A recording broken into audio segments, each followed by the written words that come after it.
We would like to start first with welcoming you. I would like to welcome you in the first session of the second day in the conference of the changing world and the repercussions on the Sharq region. This is a term, I believe, which is better than what we hear in the academia when they, instead of the Middle East, Sharq, I believe, covers the specificity of the area historically and pedagogically speaking. The fourth session, as Dr. Mohammed has said, or the first session in the second day, is going to be for an hour and a half. We will have three speakers, Dr. Muhannad, Ahmed Al-Jundi, and Ahmed Ataouni, and this session is going to be about the transformation of the international regional system and the repercussions on Israel. And we know in the Al-Sharq region there are so many interactions which are related to those changes. Every state, every region has its own interaction with these changes. However, Israel has its own specificity we want to look at through this study or this session. We will start with Dr. Muhannad Mustafa. Dr. Muhannad Mustafa is the General Director of the Center of Madar Karmel, the Arab Center for the Social Applied Studies in Haifa. He has a PhD from the Haifa School of Politics, 2012. He was a visiting professor in in Cambridge University between 2013-14, and he's also a lecturer in Bet Brill, and he's the head of the Department of History in the same department and institution. He has a number of books in the Arabic, English, Hebrew about the politics of Israel and Arab relationships. You have 15 minutes. The floor is yours. Peace be upon you. Thank you very much for that. I will be speaking about the international and regional transformations that affect on Israel from two perspectives. The first perspective, the strategic position of Israel, how Israel is dealing with the international and regional changes. On the other side, how had this been reflected on the policies of Israel, the internal one, meaning we are going to be attempting to understand the political internal transformation inside Israel away from the reasons. However, we are going to look at the repercussions, how the international environment have affected the political transformation inside Israel. Let's start with two important points we can start with in regard to understanding those consequences. First of all, the first point, Israel has a strategy and an interest based upon mainly on the importance of the hegemony of or having America controlling the international system. Israel have linked their strategy, their national security to being dependent upon an international force, which is the US. And that's why if there is any kind of instability in this world order, which might affect the hegemony of the United States, would affect the position of Israel strategically.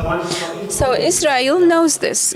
They are not ignorant about this impact. They state that they have the most important, for them, the most important alliance strategically is with the US. They would like to diversify their international relations as well through having deepened interests with other international forces like China, India, Russia, and they want to also improve their relations with Africa, Southern America, Asia. With all this, they understand the situation around the world. However, they know that the hegemony of the United States is part and parcel of their national security. Israel cannot exist or have a position, an important strategic position without this reality. The second thing I would like to say, we see that there is an improvement in the strategic position of Israel on the regional level and international level, especially in the last 20 years. This improvement we can understand through looking at the next indicators. First, we don't have an existential threat to Israel today. This had ended in 1973. Although there is this discourse, they're saying that the nuclear deal or the nuclear project of Iran is an existential threat. However, it's not reality. They are using this discourse just as a propaganda, and because they want to recruit people for Israel or recruit the world for Israel. They don't have today an existential threat. The second thing, the normalization the agreements which have happened with Israel in the last years is another indicator which shows this. Three, now the political weight move in regard to the region have moved from the countries which we used to call the resistance or confrontation countries like Egypt, Syria, Jordan, to the Gulf. And this had led to the change in the interest relationships between Israel and the Arab world, as well as between the Arab world and Israel on the other side. And the fourth point was why the strategic position of Israel is better, is that the political issue of Palestine is marginalized on the regional level and international level. Israel has succeeded, especially at the time of Netanyahu, in transforming the Palestinian issue into a marginalized topic, or at least, let's say, not on the main one of the main priorities of the international community or the region. Now, some of the important points I need to mention here in regard to understanding the regional and international transformation and the repercussions in regard to Israel.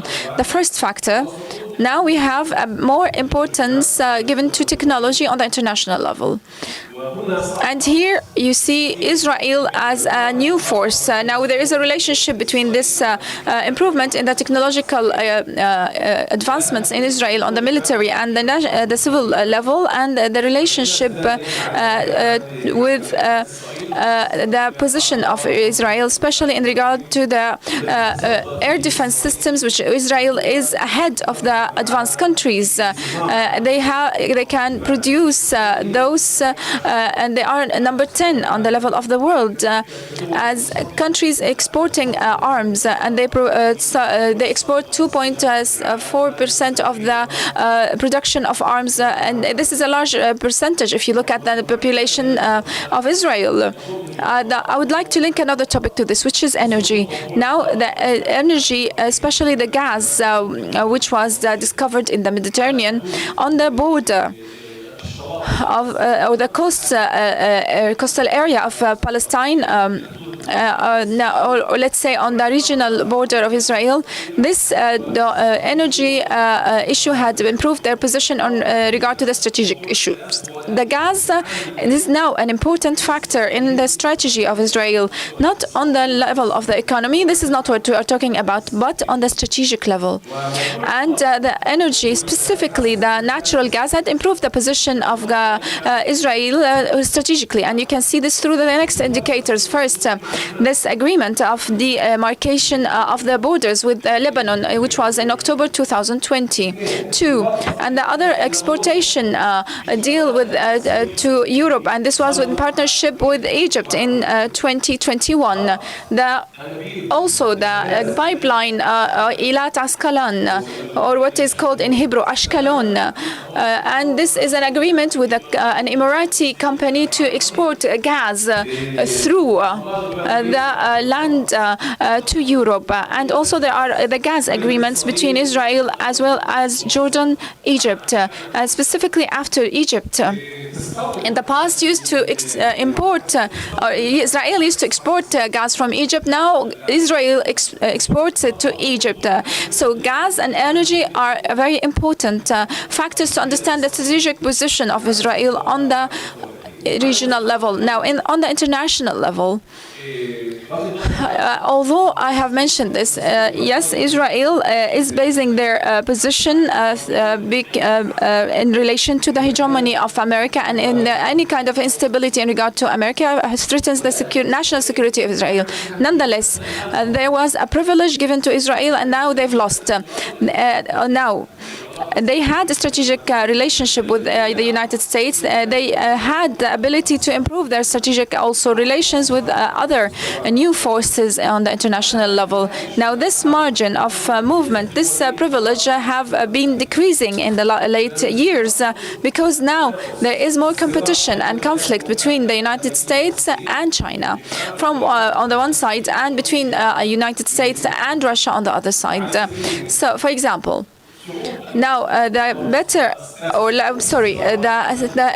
escalation in conflict between the U.S. and China had decreased the margin of relationship between Israel and China. The U.S. have come up with a strict conditions in regard to Israel about how can they go deep with China. And the United States believe that this is a red line in their relationship with Israel. Even if you talk about the time of Donald Trump. This increasing conflict between the U.S. and China have minimized this privilege which was given to Israel in regard to achieving good, or the ability to have a better relationship around the world. Now, the U.S. is not allowing Israel to do so. That's why, for example, one of the indicators, now if you look at the reality now, Israelis don't export as much as they used to be, technologically speaking, and today we have less effect of China in the Israeli economy today. And this influence of China is a national security threat to America itself. In addition to those two, Israel have lost this privilege in regard to their ability to diversify their international relations. Nonetheless, we need to, on the other side, to look at this. Israel, at the end of the day, they see that their strategic relationship with America as a priority. Yes, they have less relationship with China today, but this does not affect their position on the regional level. Nonetheless, the Israelis did not concede to the Western pressure and the United States pressure in regard to taking a position in regard to the Ukrainian crisis, and that's why the Ukrainian position, their position from Ukraine until to this moment is neutral. They are not supporting Ukraine. Yes, there is a diplomatic support from Israel to Ukraine. They, yes, support with aid, humanitarian relief. However, until this moment, Israel refused 100% to provide the air defense systems to Ukraine, although Iran is part of the war today. And although Russians are using the drones of Iranians, nonetheless, until this moment, Israel refuses to help Ukraine with the air defense systems because they want to keep their strategic relationships with Russia, especially because they have understanding in regard to Syria. At the end of the day, when this is related to the core interests, strategic interests of Israel, Israel has the ability to make an independent position, and this is a strength on the international level. Meaning that Israel, when it's about sensitive issues, they might go against the United States and they might have an independent position. And this was the position of Israel from the American nuclear deal in 2015 at the time of Barack Obama. And that's why the relationship with the United States and the privileges given to Israel and the maneuver space for Israel is always under so many considerations. The last point, if the time allows, and here I would like to speak quickly about the impact of the regional and international transformation on the internal policies of Israel. And that's why we can say one of the most important transformations in the internal policies of Israel, and this is a consensus of all researchers, within consensus of all researchers. If you look at all research, now you have the right coming into power. There are details, of course. However, now this is the main thing. Now you have more tendency towards the right in popular movement. You see it in popular movement, religious movements, and national movements. Now I'm not going to talk about the internal reasons why this is happening inside Israel. This is not my topic. However, I'll talk about the regional and international causes of this. This shows that the internal policies of Israel is always linked to the regional international changes. I'll give you here two examples only on the regional level. How could those changes have helped having more right-wing people in Israel? Because the right-wing was more honest about reading the region more than the other currents inside Israel. To what level they were more honest in reading this regional environment? They always had forged their bits on that, saying we can normalize with the Arab world away from the Palestinian cause. Israel can jump around this and normalize with the Arabs without solving the Palestinians issue. And this was the discourse of the right wing, and this had become a reality.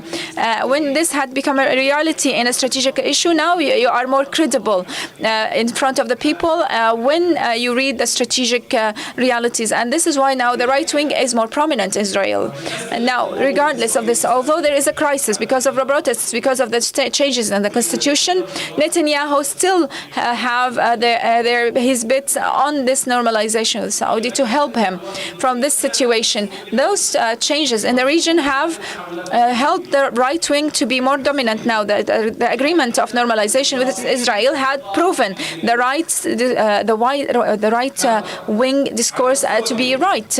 This is one. On the international level today, quickly, those international transformation also helped having more prominent right wing because there is popularism around the world, especially in Europe and also in the United States. Popularism, meaning the right popularism, have been dominant around the world, and this gave more confidence to the right popularism in Israel. Not because there are other international models like Trump model, not just because there are other international models which they can use to say, yes, we challenge the world in regard to the level of freedom, the minorities, refugees. No, not just in that. This right wing have challenged those, and there are now more alliances of Israel with those countries where they have popular systems and governments which have improved the position of Israel internationally as well, participated in improving the discourse of the right on the international level in regard to the Palestinian issue, to the settlements, although this right wing is sometimes anti-Semitism.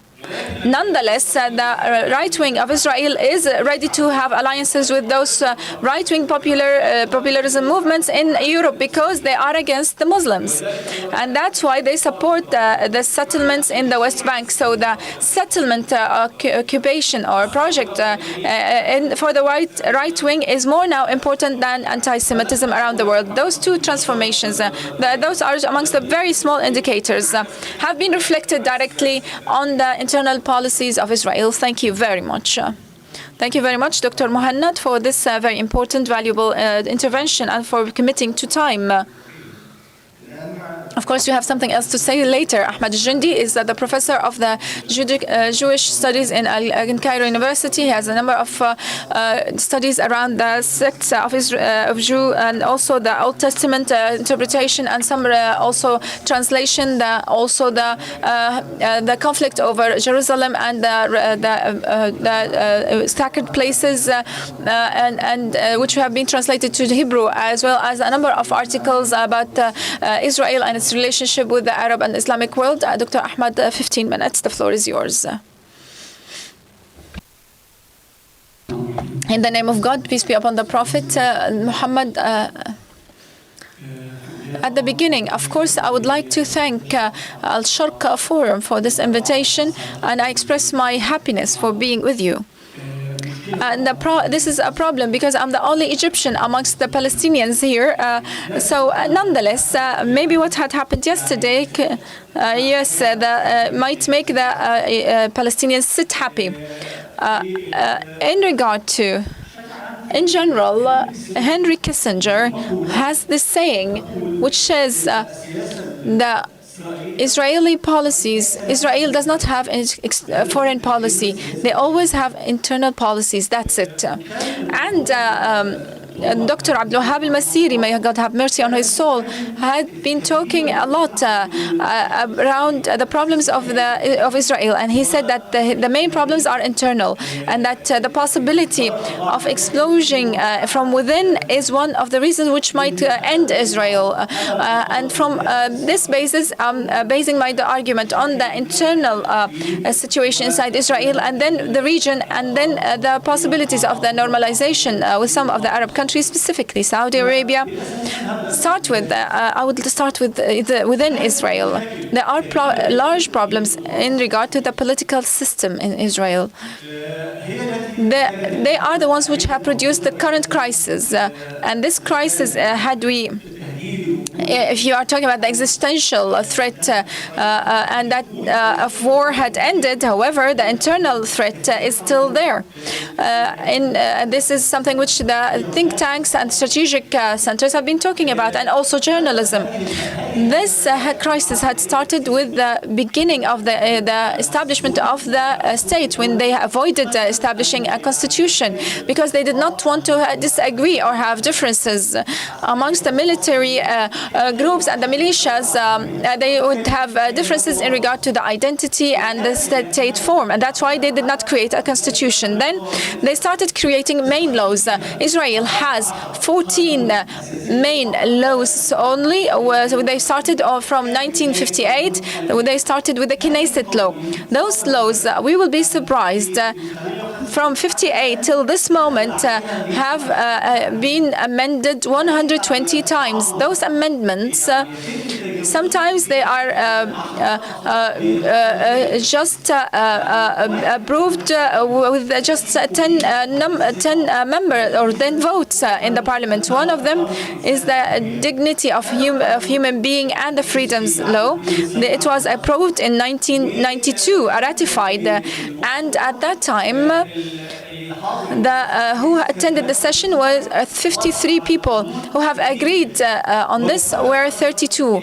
And the surprise is that the government was Shamir's government, which had announced that they are going to dismantle themselves. And this session of the Knesset, which have approved this law, which is going to create the current problems, it's actually the reason why we have current problems.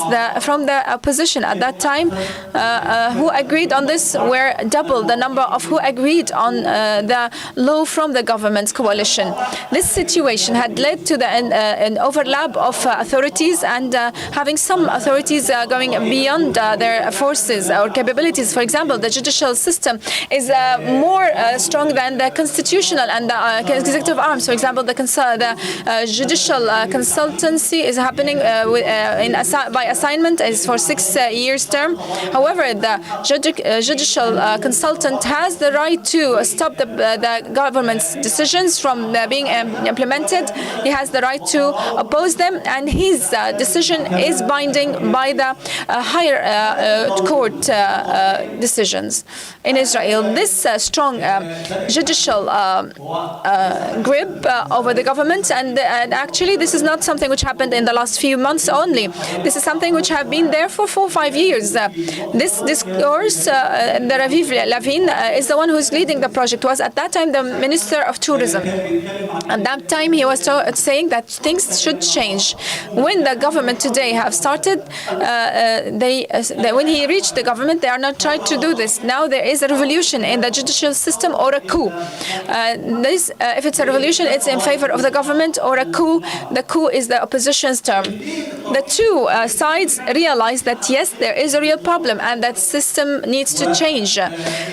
And yes, there is some of the authorities overlapping with other authorities, and the executive arm and the constitutional arm are almost the same. And this is a problem which needs to be solved. However, with having this knowledge, nonetheless, the opposition refused completely to let this coup pass, and the government adheres to change this. The government is attempting to control the judicial system, so they are not doing this because they want the interests of Israel. On the other side, the opposition does not want this, not because they want the interests of Israel. They want their own interests. They differ at their own to a large extent their own personal interests. So in front of this situation, people went to the streets, and there are demonstrations. The government have been paralyzed completely, and that's why today there is a call for a dialogue under the patronage of the president, and this had been for 2 months without real achievement. The Likud have withdrawn. Israel Baytuna is calling for withdrawal. There is a pressure of America on some of the laws they want them to pass. For example, the law of the NGOs. The government have stopped this because the Americans have went against it in front of such a very pressurizing situation for the government, for the people, the right wing which have been supporting the government. Now we see the rise of a discourse of popularism. The supporters of the government started seeing that there is no use today of democracy. They elected us, however, we cannot implement our project. The higher court and the also consultant of the government are the enemy of the people. Now, this discourse is a threat to the unity of the government. It is an indicator of real catastrophe. Now they are afraid of a civil war. Now they started talking about we are brothers, because they are afraid of reaching the level of saying we are a nation, you are another nation, which had happened in the Arab Spring revolutions after they failed. And this is what we see today in the Arab world. So this is the internal situation. And now we move to the question, this internal situation, is it going to impact their regional policies, their situation in the area, and the possibility of having a normalization agreement with some of the Arab countries? Yes, here we're talking specifically about the Arab countries now. The Arab countries have normalized, except for the countries linked to Iran, except for Saudi. So we are talking about Saudi specifically here. There are two sides in Israel. One tendency sees that the strategic policy of Israel and rapprochement with the Gulf was based on building an alliance with Iran. This alliance, where Israel is going to be the protector under what is on the surface that the U.S. role had retreated, and so the protector is going to be Israel instead. However, those reconciliations in the area and to have zero problems with the neighbors have created this situation had made this strategy under risk. What's happening inside Israel made them neglect the external or the foreign affairs, and this is why this has happened. And the other opinion says there is no problem. This rapprochement is something we need to understand, that we understand the position of Israel, of the Gulf. They have their own interests. Emirates from before had their relationships with Iran and the diplomatic missions. Nonetheless, they created also good relations with Israel. So this is not going to be an obstruction from having a peace agreement with Saudi. And this rapprochement between Saudi and Iran is just on the surface. It's superficial. It's not deep at all. That's why we shouldn't be afraid of. However, it seems that it's going to continue for a certain period of time. We don't know for how long. Some of the countries, which to understand this, have their own national projects, like they want to provide the atmosphere for, like Saudi, because the losses all the sides are having because of the interventions in their the issues of each other is something which needs to stop. That's why there was the agreement between Saudi and Iran. There is a calmness today and between between them and Syria as well. From about a year, there are no fire between them and the Houthis in Yemen. So things are going in the direction of calmness. This takes us to the relationship with Saudi Arabia. There are some secret ties or relations between the Arab states and Israel. They are very old indeed. And these secret relations were named Damascus Syndrome. It is Ali Amini. Those relations were like this syndrome. Ben Gurion was also the prime minister at the time of Shah, and they were saying, can we bring them to public, these relations? He said that it is a love affair, but without marriage. Based on this, then it was the beloved syndrome, or the calm diplomacy sometimes. There has been talk, a lot of talk. We cannot open a website, Israeli website, or a paper without talking about the normalization between Saudi Arabia and Israel, mediated by the US or Bahrain. The Bahraini foreign minister could be the mediator or something like this. But when we talk about normalization, there are a lot of barriers inside of, some of them are inside Israel, can be bypassed, or in Saudi Arabia. For example, the King Salman is not welcoming this normalization, and also 70% of the Saudis are not welcoming this. And the position of Saudi Arabia prevents Saudi Arabia from normalizing relations with Israel. This can be bypassed, but the main challenge or barrier in 2 points. The first can be bypassed, which is related to the Palestinian cause. When you talk about we want to make, Saudi Arabia always says, we want to make progress in the Palestinian cause. Give us something to give you something in return. But the second point is the enrichment of uranium, which is impossible. Israel won't allow or accept, or the US also won't accept any lenient position. So the position of normalization to reaching normalization between Saudi Arabia and Iran is postponed so far. However, Israel is afraid of making this permanent, seeking to make it permanent normalization, because the state normalization, because this official normalization could change at any time. Egypt in 2011 was an example, and what took place in Egypt proved what happened. So Israel wants to reach normalization ties at the level of people, a popular one. So the elite activists need to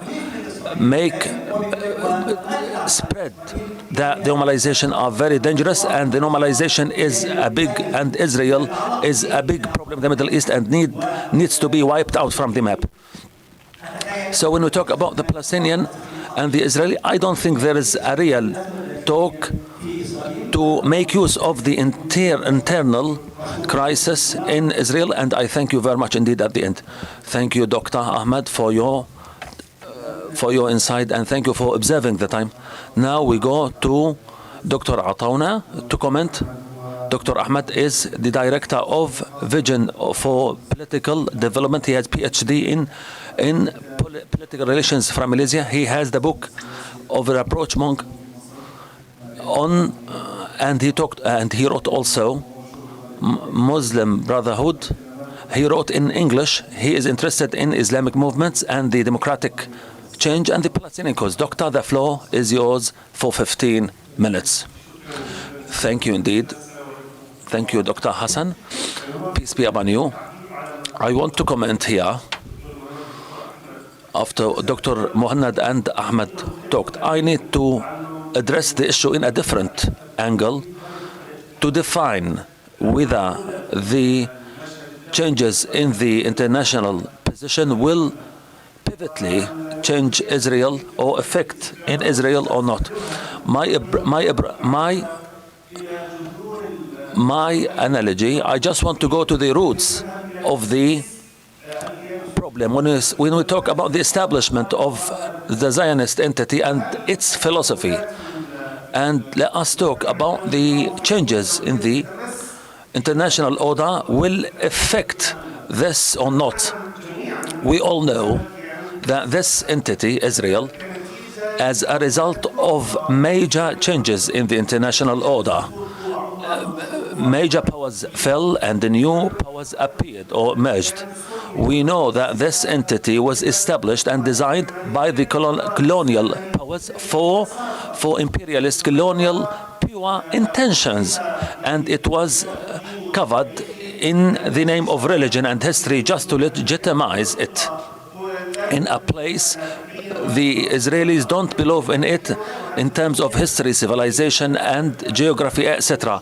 They gathered different groups from different peoples, so they made up their historical story just to pass their colonial project. This region has been full and rich with civilizations and empires, and it exported civilizations to other areas despite the fact that there were some weak eras. So the region sent civilizations to Europe and to other areas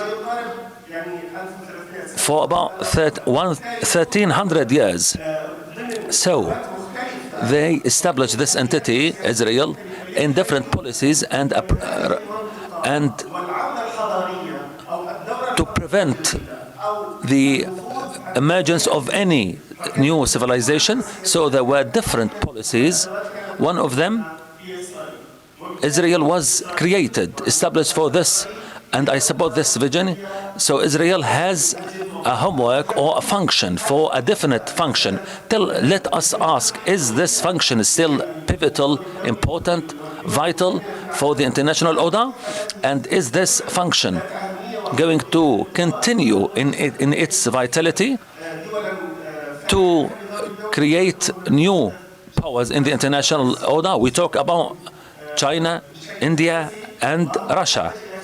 And here we need to test the relations between Israel and those powers to reach to this conclusion. The conclusion that I came to,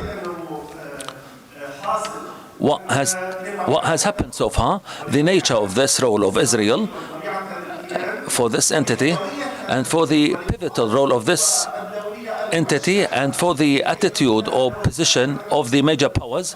I'm talking here about the expected or potential attitude of major powers in the future, because it doesn't appear to be a distinctive era. There is now an international competition, and we don't know what's going to take place. No one can foresee a new era of American hegemony if America defeats Russia in Ukraine, and it could be a strong message to China or others, and it was going to be a strong message to any power that thinks of challenging the US and the West. So we need to wait and see what's going to take place in Ukraine. So the coming powers, India, China and Russia, Dr. Muhammad talked about this. These powers have no problem with the role of Israel in the region, but they could have the same role. These three powers have strong ties with Israel, despite some problems created with the US when we talk about China economy and with Russia in Ukraine. For example, Russia, you all know, 50% of the Israeli entity from Russia, in addition to the economic ties and something else. Also, when we talk about the Russian influence in Israel, we conducted research center. So Russia has not shown any anger in terms of the attitude of because Putin does not want to challenge the Russian Israelis in terms of the Ukrainian attitude. So many Israelis are supporting the war there against Putin, and Putin does not want to challenge the Israeli Russians. And there is a study, for example, And there is another study, they say that China has become Israelized in terms of the China that is supporting Israel. But despite all this relations, do these relations support the Palestinian cause or not? This depends on the Islamic and Arab words. Are they able to invest in any disorder in the international order to improve the performance of the Palestinian and Arabs, those who support the Palestinian cause, to curb the Israelis in the region? But when we depend only on the international changes, is not enough. The main factor we need to ask, are the Arab or Islamic factors positive, active? Are there powers that can make use of any change in the international order to grow, to improve their role, performance, and make big change in the Israeli influence? This depends on the Arab performance. But to be honest with you, those who are watching the Islamic and Arab performance finds it difficult to be optimistic, because the Arab states, at least the central Arab states, have been weakened in the last 10 years. Syria has been dismembered. The Syrian people have become, 2/3 of the Syrians are displaced. Egypt is suffering from economy. Iraq is under civil war. Yemen divided. Libya divided. So the central Arab states have been absent or made absent, so their power cannot be exploited in the international order change. But does this mean that Israel will remain the main power in the region, and the normalization will give her more power? I think it's not necessary, and this depends on the Palestinian performance. I'm not exaggerating the Palestinian performance. The Palestinian performance was not doing very well after Oslo Accords.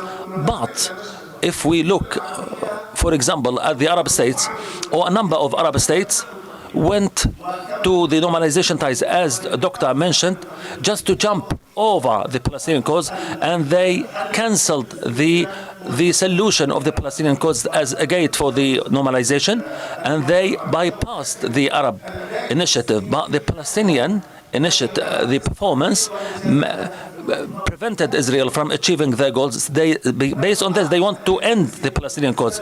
There is division in Palestine, but the Palestinians, with their steadfastness, with their resistance, the active resistance, and to holding fast to the Palestinian cause, they managed to prevent the liquidization of the Palestinian cause, despite the official Arab consent. I'm talking here about the deal of the century. The deal of the century was the final prescription to end the Palestinian cause, but they failed, as the Palestinians mainly stood against it. And there were big pressures on the Palestinian leaders to pass, to approve, to endorse the deal of the century. But the Palestinians stood alone against this deal of the century. But we cannot underestimate of the Arab and the Islamic support to the Palestinians compared with the last years. We know, and we do not ignore, that the Arab states launched wars against Israel to support the Palestinians. The number of the martyrs of the Arabs, about 100,000 martyrs, most of them from Arabs, not Palestinians. And also the Egyptians are the big numbers, and the doctor beside me has a legitimate position to sit here, as the Egyptians fought the Palestinians. Now we are talking about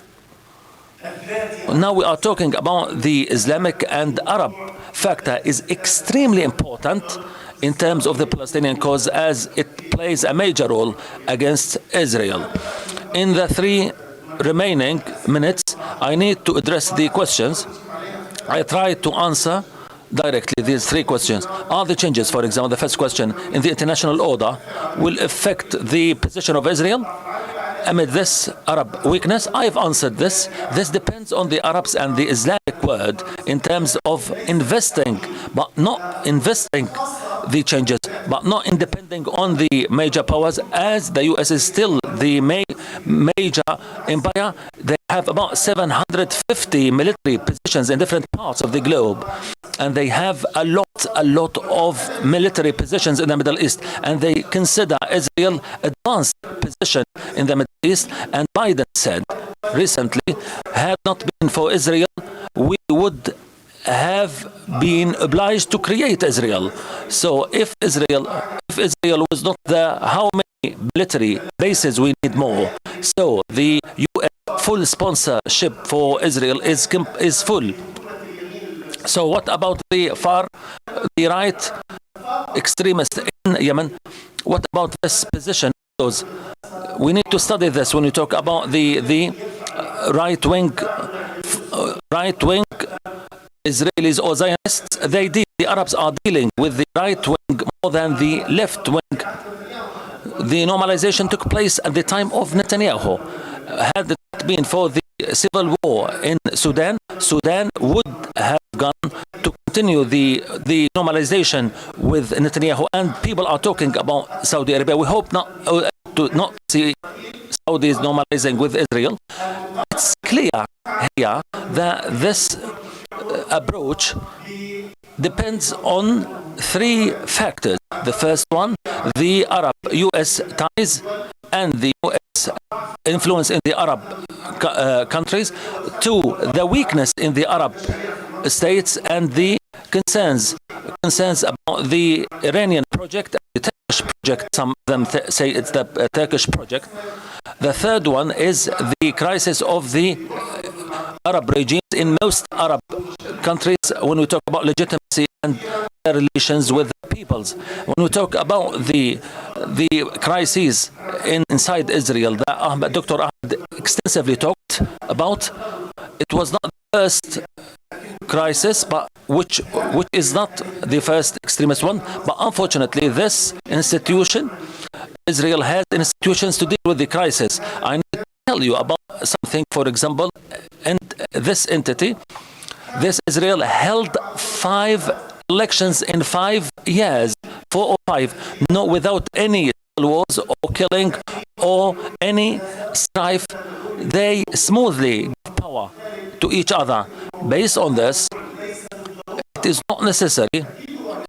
It is not a power factor, but it is not necessary to exaggerate on depending on it to appoint the destiny or fate of Israel in the region. To conclude in one sentence, to depend on the dismemberment of Israel is important, but it's not possible within the current situation, as the Israelis themselves inside entity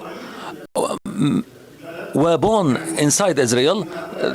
Those Israelis are not the first immigrants, and they fought 5, 6 times for their existence, and they have big interests in this region. They consider it a welfare state and economy and attractive one.